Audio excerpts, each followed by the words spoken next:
ইতালির ডিক্রেটো ফ্লুসি বা স্পন্সর ভিসার অধীনে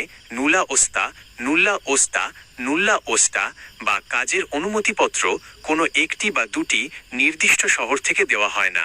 এটি সম্পূর্ণ ইতালির কেন্দ্রীয় ইমিগ্রেশন ব্যবস্থা এবং স্থানীয় প্রশাসনিক কার্যালয় প্রিফেকচুরা স্পর্টেল্লো ইউনিকো পার এল ইমিগ্রাশন এসইউআই দ্বারা পরিচালিত হয়। তবে ইতালির অঞ্চলভিত্তিক অর্থনৈতিক চাহিদা, কৃষি খামার এবং ইন্ডাস্ট্রিয়াল জোনগুলোর ওপর নির্ভর করে কয়েকটি নির্দিষ্ট জেলা বা শহর থেকে তুলনামূলক বেশি সংখ্যক নুলা ওস্তা ইস্যু হয়ে থাকে। বেশি নুলা ওস্তা ইস্যুকারী প্রধান অঞ্চল ও শহর তালিকা: 1. উত্তর ইতালি, নর্দার্ন ইটালি, শিল্প, কারখানা ও নির্মাণ খাত। উত্তর ইতালিতে কলকারখানা, কনস্ট্রাকশন, ভারী শিল্প ও লজিস্টিক্স খাতের চাহিদা সবচেয়ে বেশি। অঞ্চল, রিজিয়ন, প্রধান শহর, জেলা, প্রভিন্সেস। কাজের মূল ক্ষেত্র: Lombardy, Milano, Brescia, Bergamo.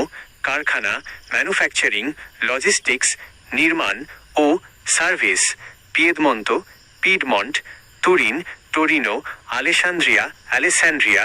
Automobile, Veneto, Verona, Venezia, Romania, Bologna, Modena, Parma. Food processing, packing ও কারেক্টিভ ইন্ডাস্ট্রি। 2. মধ্য ও দক্ষিণ ইতালি, সেন্ট্রাল এবং সাদার্ন ইটালি। কৃষি ও পর্যটন খাত: ইতালির সিজনাল অ্যাগ্রিকালচুরা এবং এগ্রিকালচারাল ভিসার বড় অংশ ইস্যু হয় দক্ষিণাঞ্চলীয় কৃষিপ্রধান জেলাগুলো থেকে। অঞ্চল, রিজিয়ন, প্রধান শহর, জেলা, প্রভিন্সেস। কাজের মূল ক্ষেত্র: ল্যাজিও, রোম।